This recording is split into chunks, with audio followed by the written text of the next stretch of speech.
아침 말씀. 오늘 본문 말씀은 로마서 1장 26절에서 35절입니다.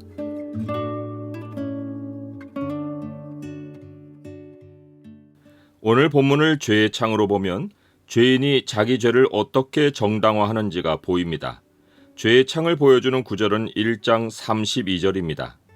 그들이 이 같은 일을 행하는 자는 사형에 해당한다고 하나님께서 정하심을 알고도 자기들만 행할 뿐 아니라 또한 그런 일을 행하는 자들을 옳다 하느니라. 사도 바울은 죄에 갇힌 세상에서 사람들이 하나님의 영광을 썩어질 피조물 모양의 우상으로 바꾸었을 때 하나님이 내리신 형벌을 세 가지로 말합니다. 첫째는 하나님께서 그들을 마음의 정욕대로 더러움에 내버려 두사 그들의 몸을 서로 욕되게 하신 것입니다. 둘째는 하나님께서 그들을 부끄러운 욕심에 내버려 두신 것입니다. 셋째는 하나님께서 그들을 그 상실한 마음대로 내버려 두사 합당하지 못한 일을 하게 하신 것입니다. 이 세 가지 형벌에는 공통점이 있습니다. 하나님이 사람들이 자기가 택한 일을 하게 하시고 그에 대하여 책임을 지게 하시는 것입니다. 사람들은 하나님이 아무것도 못하게 하셨다고 핑계할 수 없습니다. 아담과 하와가 자기 죄에 대해 하나님을 원망할 수 없는 것은 하나님은 죽음을 경고하셨고 그들은 경고에도 불구하고 죽음을 선택했고 그 결과를 당했기 때문입니다. 어떤 사람은 왜 하나님이 애당초 사람으로 죄를 지을 원인을 제공했느냐고 불평합니다. 그러나 하나님은 사람이 하나님과 같이 되려 하면 반드시 죽는다는 것을 사실대로 알려주셨습니다. 절벽 앞에 추락 위험이라는 팻말을 붙였는데 그것을 뻔히 보고도 절벽에 다가가다가 떨어져 죽으면 추락 위험을 알려준 사람이 추락 사고의 원인입니까? 그 표지판이 아예 없었으면 추락할 일이 없었을 텐데 표지판이 있는 바람에 절벽에서 떨어져 죽었다고 원망하겠습니까? 잠언은 어리석고 미련한 사람에게 이러한 지혜를 말해줍니다. 나의 교훈을 받지 아니하고 나의 모든 책망을 업신여겼음이니라. 그러므로 자기 행위의 열매를 먹으며 자기 꾀에 배부르리라. 어리석은 자의 퇴보는 자기를 죽이며 미련한 자의 안일은 자기를 멸망시키려니와 오직 내 말을 듣는 자는 평안히 살며 재앙의 두려움이 없이 안전하리라. 하나님은 하나님의 영광을 우상으로 바꾼 자들을 부끄러운 욕심에 내버려 두셨습니다. 욕심 앞에 부끄러움이 붙은 것은 사람들이 자기들의 욕심이 옳지 않다는 것을 스스로 알고 있다는 증거입니다. 그 이유는 이러합니다.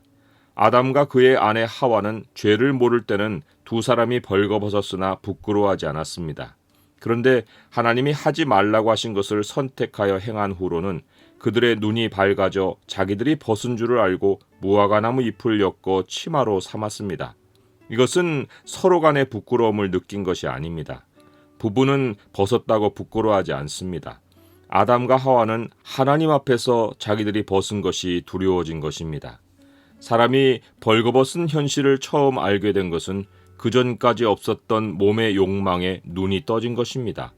이와 동시에 자기들의 몸의 욕망이 하나님 앞에서는 바르게 설 수 없는 두려운 현실이란 사실도 알게 된 것입니다. 사람이 몸의 욕망에 눈을 떴지만 그 욕망이 하나님 앞에서는 사형에 해당한다고 결정된 두려운 현실인 줄 알게 된 것이 부끄러운 욕망이 가지는 의미입니다. 사람이 몸의 욕망에 눈을 뜨는 순간 몸에 갇혀버렸습니다. 마치 죄를 지은 사람의 모든 사고가 보이지 않는 하나님을 향하지 못하고 물질 세계에 갇혀버려서 하나님을 우상으로 만들듯이 말입니다. 벗은 몸에 눈이 떠진 사람은 하나님께 형벌을 당하는 줄 알면서 부끄러운 욕심에 갇혀 음욕이 부릴 듯합니다. 자기 몸을 하나님의 형상으로 보지 못하고 음욕으로 몸을 봅니다. 사도 바울이 고발하고 있는 서로를 향한 부릴 듯한 음욕은 이성 간의 일이 아닙니다. 이성을 향한 정욕은 결혼이라는 해결책이 있습니다. 만일 절제할 수 없거든 결혼하라. 정욕이 불같이 타는 것보다 결혼하는 것이 나으니라. 부릴 듯한 음욕은 순리대로 쓸 것을 바꾸어 영리로 쓰는 성행위입니다. 하나님이 의도하신 성의 결합이 아니라 전혀 의도하지 않으셨던 방식으로 성을 사용하는 것입니다. 여자들이 여자를 향해 음욕을 태우고 남자들이 남자를 향해 부끄러운 일을 하는 것입니다. 동성의 성행위가 부끄러운 일인 것은 사람들이 이 같은 일을 행하는 자는 사형에 해당한다고 하나님께서 정하심을 알고도 양심에 반하여 그런 일을 행하기 때문입니다. 사도 바울은 한 발 더 나아가 부끄러운 일을 행한 자들은 그들의 그릇됨에 상당한 보응을 그들 자신이 받았다고 말합니다. 형벌을 완료된 사실로 언급했습니다. 그들 자신이란 말은 그들 안에라는 뜻입니다. 많은 죄가 마지막 하나님 심판대 앞에 드러나 상응하는 형벌을 받을 것인데 동성의 성행위는 형벌이 미래가 아니라 현재 그들 몸에 임한다는 무서운 경고입니다. 하나님이 사형에 해당하는 일로 정하신 것은 동성애만이 아닙니다. 동성애는 몸 안에 갇힌 인간의 현실을 가장 명확히 보여주는 죄일 뿐입니다. 사도 바울은 다른 서신에서 불의한 자가 하나님의 나라를 유업으로 받지 못할 줄을 알지 못하느냐라고 했습니다. 모든 불의가 사형에 해당하고 영원히 하나님에게서 끊어지는 사형을 당합니다. 사도 바울은 불의한 일이 마음에 하나님 두기를 싫어하는 사람들에게서 나타난다고 말하며 불의의 내용을 상세히 열거합니다. 불의의 종류를 보면 세 가지입니다. 첫째 종류는 마음에 품는 불의입니다. 추악, 탐욕, 악의가 가득함, 시기, 살인입니다. 살인이 마음의 악인 것은 살인의 발단이 미움이기 때문입니다. 두 번째 종류는 말로 내뱉는 불의입니다. 분쟁, 사기, 악독이 가득함, 수군수군, 비방, 하나님을 미워함, 능욕, 자랑입니다. 악독은 마음이 흉악하고 독한 것인데 악독이 가득함은 험담이나 거짓말이나 소문을 퍼뜨리는 것입니다. 하나님을 미워함은 각주에 달린 번역으로 본문에는 하나님께서 미워하시는 자입니다. 하나님을 미워함은 하나님을 말로 욕하고 비방하는 것입니다. 세 번째 종류는 이기적인 불의입니다. 악을 도모, 부모를 거역, 우매, 배악, 무정, 무자비입니다. 악을 도모함은 선을 도모함과 반대로서 이웃을 업신여기고 자기 배를 채우는 일을 꾀하는 것입니다. 우매가 이기적인 불의인 것은 탐욕이 지혜자를 우매하게 하기 때문입니다. 사람들이 마음으로 악을 품고 말로 악을 쏟고 오직 자기만 알고 행동하는 불의는 영원한 죽음에 해당합니다. 그런데 심각한 문제는 사람들이 이런 죄가 사형에 해당한다고 하나님께서 결정하신 것을 알고도 자기들의 행동을 정당화하려고 그런 일을 행하는 자들을 옳다고 하는 것입니다. 다수가 인정해주는 죄는 더는 죄가 아니게 만듭니다. 다윗은 이런 현상을 보고 다 치우쳐 함께 더러운 자가 되고 선을 행하는 자가 없으니 하나도 없도다 라고 탄식했습니다.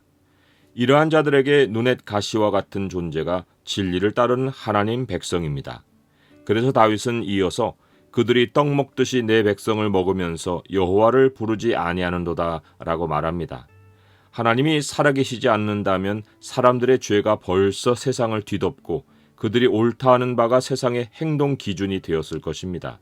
그런데 다윗이 결론으로 말한 것이 그러나 거기서 그들은 두려워하고 두려워하였으니 하나님이 의인의 세대에 계심이로다입니다. 세상이 자기들의 죄악을 정당화하고 하나님 백성을 핍박하여 진리의 소리를 억압하는 곳에서 마침내 두려운 일이 벌어지는 것입니다. 하나님 백성이 그들을 두렵게 한 것이 아닙니다. 하나님 백성은 압제를 당해 아무런 위협이 아닙니다. 두렵고 두려운 일은 하나님이 자기 백성을 변호하시고 죄인들의 죄악을 벌하시는 것입니다. 이것이 얼마나 무서운 일이면 그들이 거의 승리의 축배를 들이키며 환호할 순간에 거기서 두려워하고 두려워했다고 했겠습니까? 육체의 쾌락과 정욕에는 반드시 끝이 있고 그것은 영원한 사형입니다. 하나님이 정하신 판결은 바뀌지 않습니다. 사회가 온갖 추악하고 더러운 음행과 불의를 법으로 인정하는 추세이지만 거기서 두려워하고 두려워할 일은 반드시 찾아옵니다. 지금 육체를 즐기며 웃는 자에게는 슬피 울며 고통할 날이 반드시 옵니다. 죄악에는 그의 상당한 하나님의 보응이 있습니다.